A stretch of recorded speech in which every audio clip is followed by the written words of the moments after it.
con el tema, que es el tejido óseo y funciones, ¿no? Entonces pueden ir tomando ya sus apuntes. Para empezar, las funciones del tejido óseo es que brinda un sostén mecánico. ¿Por qué brinda un sostén mecánico? Porque es en los huesos, ¿no? Donde se van a depositar los músculos y también van a contener, digamos, a los órganos de forma interna y van a permitir darle ese armazón, ¿no? Brindarle un sostén mecánico a nuestro cuerpo. También nos permite lo que es la locomoción. ¿Por qué nos va a permitir la locomoción? ¿No? Se dice que es un sostén dinámico a la vez, ¿no? ¿Por qué? Porque con la ayuda de los músculos y de los tendones y las articulaciones vamos a poder permitir desplazarnos de un lugar a otro. Entonces ayuda también, aporta a lo que es la locomoción, porque recordemos que en los huesos es donde se van a insertar los músculos gracias a la acción de los tendones, ¿no? Entonces, estos nuestros huesos van a funcionar como verdaderas palancas para que podamos transitar y movernos de un lugar a otro. Ahora, también se dice que tiene una función protectora. ¿Por qué tiene una función protectora? Porque como podrán ver, por ejemplo, la caja torácica protege a ciertos órganos, al pulmón y al corazón. Los huesos del cráneo van a proteger, por ejemplo, a lo que es el cerebro. Los huesos de la columna vertebral protegen a lo que es la médula espinal, ¿no es cierto? Entonces cumple una función protectora. También su otra función es que es un reservorio metabólico. ¿Por qué es un reservorio metabólico? Porque en los huesos están depositados iones, están depositados minerales importantes como son el calcio, los fosfatos y otros minerales, ¿no? Entonces, muchas veces cuando tenemos una alimentación deficiente en calcio, nuestro cuerpo sabe de dónde va a ir a sacar ese calcio. Recurre al hueso y lo saca de ahí, ¿no es cierto? Entonces, por eso es un reservorio metabólico de algunas sales minerales importantes como es los iones de calcio. Y por último, cumple una función de hematopoiesis. ¿Qué quiere decir esto de la hematopoiesis? Quiere decir de que aquí en los huesos es donde se van a formar las células sanguíneas, ¿ya? Es aquí donde se forma la célula madre de las células sanguíneas para posteriormente estas se van a diferenciar ya en glóbulos rojos, glóbulos blancos y hemos visto diferentes tipos, ¿no? En clasificación del tejido tenemos dos tipos de tejido. Tenemos el tejido óseo compacto y también tenemos el tejido óseo esponjoso, ¿no? Entonces, analizando la estructura de un hueso, tenemos que un hueso largo presenta tres partes principales, ¿ya? Presenta dos epífisis que están en los extremos del hueso. Aquí tenemos una epífisis, aquí tenemos otra epífisis. Y también presenta lo que es la diáfisis, que es el cuerpo del hueso, ¿ya? Ahora, entre la diáfisis y la epífisis se encuentra la metáfisis, ¿ya? Que es como un puente de unión entre la diáfisis y la epífisis. Ahora, también es importante recordar de que este hueso está recubierto por una membrana de tejido fibroso que va a permitir darle el crecimiento en grosor al hueso, ¿ya? Que se llama periósteo. Es una membranita que está recubriendo al hueso y le permite crecer al hueso en grosor. También hay una membrana interna que va a recubrir al hueso. De forma interna va a estar recubriendo al hueso, que es el endiostio, ¿ya? Este endiostio tiene la función más de nutrirle al hueso, lo va a alimentar, va a nutrir a las células. Ahora, también otra característica principal es que en los huesos largos, en estas epífisis, se encuentra el tejido óseo esponjoso. ¿Por qué se dice que es esponjoso? Porque generalmente el hueso es duro, ¿no es cierto? Pero en esta parte de las cabecitas, podríamos decir, el hueso tiende a ser más suave, ¿ya? Por eso se denomina que es esponjoso. Y es en esta parte de la epífisis también donde se encuentra el cartílago epifisiario, que es donde va a permitirle crecer al hueso en longitud. Entonces, este cartílago epifisiario que se encuentra aquí, le permite crecer al hueso en longitud, ¿ya? Ahora vamos a desarrollar a profundidad cada uno de estos tejidos. Entonces, tenemos el tejido óseo esponjoso, ¿ya? ¿Por qué se caracteriza este tejido óseo esponjoso? Porque contiene una red irregular de láminas finísimas de tejido óseo, ¿no? A las que se les llama trabéculas, ¿no? Como podemos ver, esta red de aquí, todo lo que está aquí internamente, ¿ya? Es el tejido esponjoso. Y lo que está aquí por fuera es el tejido óseo compacto, ¿ya? Entonces, este tejido óseo esponjoso es importante porque en este tejido óseo donde hay estos espacios se va a encontrar la médula ósea roja. Y es en esta médula ósea roja es donde el hueso va a cumplir esa función hematopoyética. Es ahí, en la médula ósea roja de los huesos, se van a formar lo que son la célula madre de las células sanguíneas. ¿Ya? Por eso es importante esta parte del tejido óseo esponjoso. Ahí se encuentra la médula ósea roja y esa médula ósea roja es donde se forma la célula madre que da lugar a la formación de las células sanguíneas. ¿Ya? Entonces, tenemos descrito todo eso, lo que corresponde al tejido óseo esponjoso. Ahora vamos a pasar al tejido óseo compacto. ¿Ya? El tejido óseo compacto, a diferencia del tejido óseo esponjoso, es más duro, ¿no? Por eso dice que es compacto, es más duro, resistente, ¿no? Entonces, este tejido óseo compacto está formado por un sistema de Haber, ¿ya? ¿Qué quiere decir ese sistema de Haber? Como podemos ver aquí en este primer dibujo, tenemos canales, ¿ya? Este canal de aquí se llama canal de Haber. Es importante que existan esos canales porque es por ahí donde van a entrar los vasos sanguíneos, los nervios y otros tejidos conjuntivos, ¿ya? Para poderle nutrir a las células que están presentes ahí. Entonces, ahí tenemos los canales de Haber. Ahora, un canal se comunica con otro canal gracias a los conductos de Volkmann, ¿no? Esto de aquí se llegaría a dominar. Este canal de Haber se comunica con este otro canal de Haber gracias a este conducto que se llama conducto de Volkmann, ¿ya? Entonces, ahí tenemos el sistema de Haber, ¿no? Además de eso, podemos observar también el osteón o la osteona, ¿ya? ¿Qué es el osteón o la osteona? Es estas estructuras que están rodeando a lo que es el conducto de Haber, ¿no? Que están, si se fijan, son como una especie de laminillas óseas que están organizadas de forma concéntrica alrededor del canal de Haber. Aquí podríamos verlo, ¿no?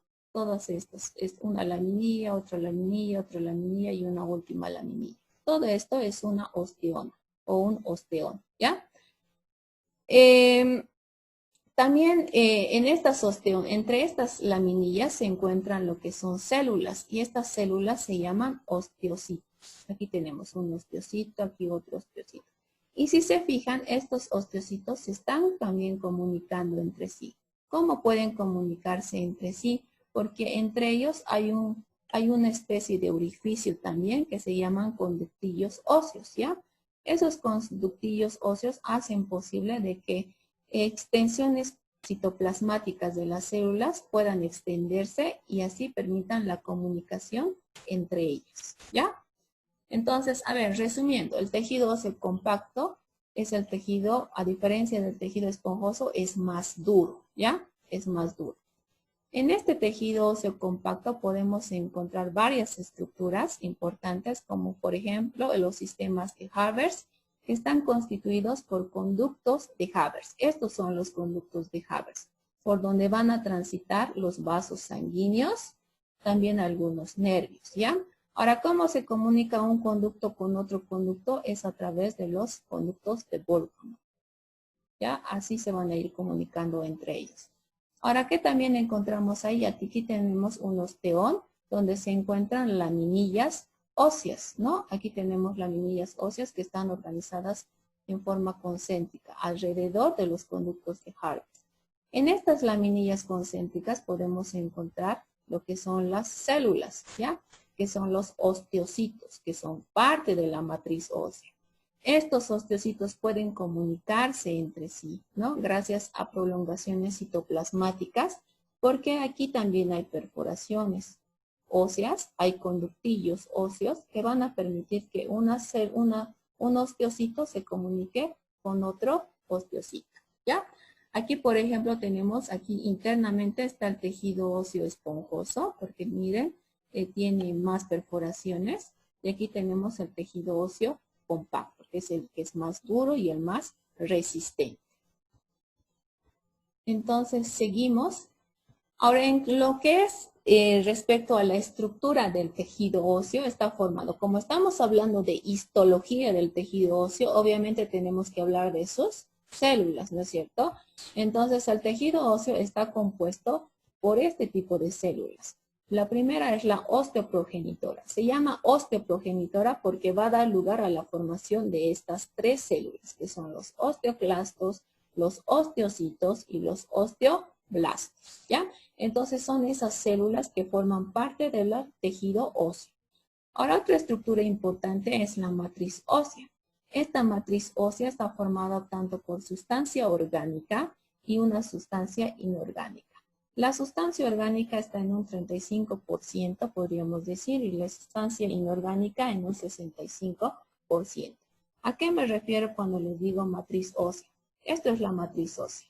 Todo lo que le está rodeando a estas células que son los osteocitos, ¿ya? Esto es la matriz ósea. Entonces, desarrollemos la función de cada una de estas células primero. Tenemos, como les había indicado, a estas células, ¿no? Que son primero la célula osteoprogenitora, que es la célula madre, ¿no? Que va a dar origen a las demás células óseas, ¿no? Va a dar origen al osteocito, al osteoblasto y al osteoclasto, ¿no? Entonces, esta célula osteoprogenitora va a formar a lo que es el osteoblasto, por ejemplo. Esta célula que es el osteoblasto se va a encargar, tiene la función de llegar a formar el hueso. Es una célula formadora de hueso. Esta célula que es el osteoblasto puede llegar a convertirse en osteocito, ¿ya? Cuando se mantiene en reposo y forma parte de la matriz del hueso, ¿ya? Está ahí lo que les había dicho. Aquí hay, por ejemplo, osteocitos, ¿no es cierto? Que está rodeado de la matriz ósea. Son células inmóviles, vivas, pero que están ahí, ¿no es cierto? Entonces, lo que les decía es que este osteoblasto se puede transformar en osteocito cuando está en la parte de la matriz, ¿no? Y ahí se queda inmóvil, pero es una célula viva, ¿no? Ahora, también existe otro tipo de célula ósea que es el osteoclasto. Este osteoclasto se caracteriza porque va a realizar la reabsorción ósea. ¿Qué quiere decir la reabsorción ósea? Quiere decir que este hueso esta célula va a destruir el hueso, ¿no? Una célula construye, que es el osteoblasto, va a construir, aquí estamos, va a construir el hueso y este osteoclasto va a destruir el hueso. Pero ¿por qué será que hay células óseas que destruyen el hueso? Porque si se fijan, aquí hemos revisado que el hueso necesita tener estos espacios, ¿no? No necesita espacios, conductos para que por ahí puedan circular lo que son los conductos de Harvard y puedan circular los vasos sanguíneos, ¿no? Los nervios, ¿no? Entonces necesitamos esos espacios. Por eso es importante de que actúe el osteoclasto destruyendo parte del hueso y el osteoblasto que está formando el hueso, ¿ya? Entonces, aquí un ratito voy a mostrarles un video donde se muestra claramente cómo actúa el osteoclasto. Aquí está actuando el osteoclasto. Miren cómo está formando esas perforaciones. Está destruyendo el hueso. Y aquí está el osteoblasto que está formando el hueso. Está sellando, está formando hueso, ¿no? Entonces, tenemos eso.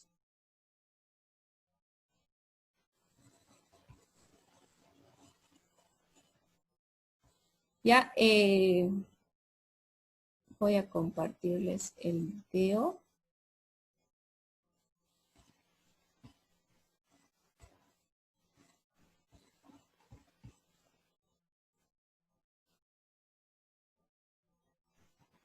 Aquí estamos viendo al osteoblasto que está formando el hueso, ¿ya? Tenemos el osteoblasto que está formando el hueso. Y más adelante, este ya es un osteoclasto que está destruyendo el hueso, ¿ya? Y aquí obviamente está el osteoblasto que está formando. Entonces, de esa forma se da lo que son tiene que existir un equilibrio entre lo que es la formación del hueso y la destrucción del hueso, ¿no? Si está en equilibrio no pasa nada. Pero ¿qué pasa si esto está en desequilibrio? Si hay más osteoclastos que van a destruir el hueso y menor cantidad de osteoblastos que van a llegar a formar el hueso. Es ahí donde se va a dar lo que es esta patología conocida como la osteoporosis, ¿no? Que hace que el huevo esté bastante poroso y sea débil.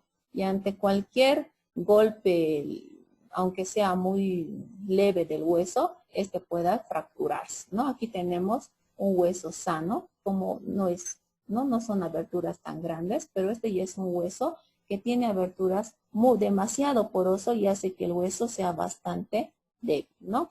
Entonces, este ocurre cuando existe un desequilibrio entre lo que son los osteoclastos que destruyen el hueso y los osteoblastos que son los formadores del hueso. Entonces, ahora continuando con lo que es la matriz ósea, ¿ya? La matriz ósea es esta parte que les había indicado. Es todo esto que está rodeando a lo que son los osteocitos. Todo esto que está rodeando. Entonces, por eso se dice que la matriz ósea está formado por sustancia orgánica y sustancia inorgánica. En sustancia orgánica está formado por fibras de colágeno, ¿ya? Que lo hace, digamos, flexible. Y también está formado por una sustancia fundamental que pueden ser proteínas, como por ejemplo proteoglucanos, glucoproteínas, ¿ya? Esos son los que van a ayudarle al hueso a que también sea bastante flexible. ¿Y qué es lo que le da la consistencia dura al hueso? Es la parte inorgánica, ¿ya? Porque aquí es donde entran las sales minerales, los iones de calcio, los fosfatos, que llegan a formar lo que es la hidroxiapatía, ¿ya? Eso es lo que hace que el hueso sea bastante duro, sea bastante resistente, ¿ya? Ahora en porcentajes tenemos en materia orgánica un 35%, y en materia inorgánica un 65%. Es por eso que el hueso es bastante duro, ¿no es cierto? Resistente a la compresión, a la tracción.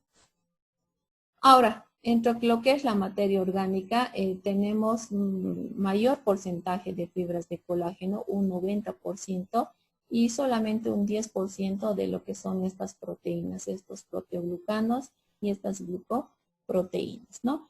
Entonces, esto es lo que es referente a la matriz ósea.